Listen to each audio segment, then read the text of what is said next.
When I tell you that Trim Healthy Mama's cookie mix was life-changing for me, I'm not exaggerating. I absolutely love it. But I have realized that I love the fresh, hot, out of the oven cookie. I like to really savor and enjoy, you know, when you bite in and then chocolate chip is all melty. That's my real chocolate chip cookie experience. My favorite chocolate chip cookie experience. And I can get that with a full tray of these out of the oven, but I also don't want to go through a whole bag of mix every time I want a cookie. So this takes just a couple of minutes, and I'm going to show you how to make a single serve Trim Healthy Mama cookie that you can just enjoy fresh out of the oven. It also keeps you from overeating the cookies, as I have tried to do several times because they're so good. Okay, so you'll take your cookie mix. This is really fast, and I'm gonna explain what I do with the egg too, because it's a little different. So my measurements for this, I do 3 tablespoons, like make sure they're leveled off. Do a better job than I'm doing, basically is what I'm saying.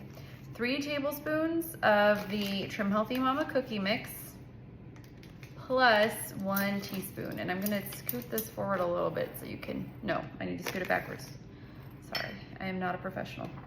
So I'm gonna scoot that back a little bit. And then 3 tablespoons plus 1 teaspoon of the Trim Healthy Mama cookie mix. If you haven't tried this yet, please try it, it's so delicious. Okay, so I've got that in there. Then I'm going to add a little less than a tablespoon of butter. So I'm only saying a little less than a tablespoon. I measure a tablespoon into this container, I melt it in the microwave, and then I can't ever get all of it out, so it's just worked out that it's a little bit less than a tablespoon. So I'm gonna pour that in and get as much out as I can. So we've got that. Then we're going to add a 1/4 of a teaspoon of super sweet. I put mine in this little container and it lives by my coffee maker, so that's why it's separate. But I do a 1/4 of a teaspoon of the super sweet, not in its original packaging, but still THM super sweet.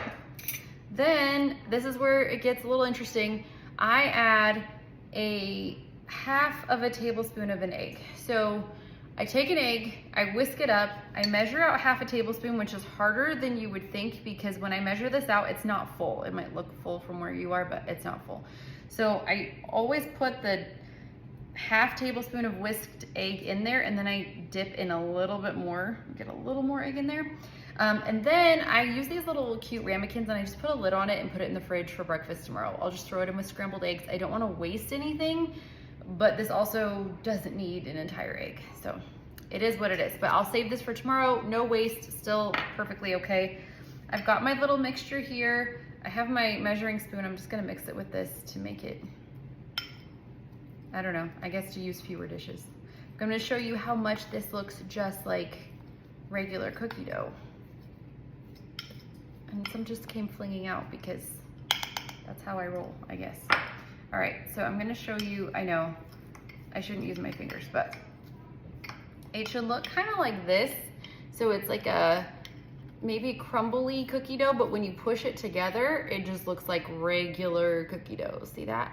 Good stuff. Okay, so I've got that it all mixed together. I'm gonna try to, if you're grossed out by my using my fingers, I did wash my hands and I'm the only one eating it, so my apologies.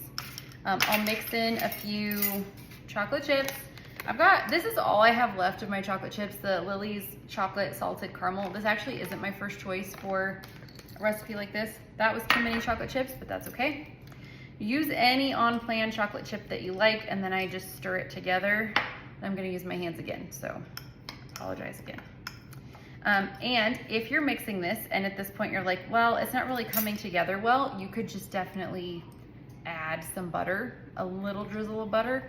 I wouldn't necessarily add more egg, unless you really want to, you could.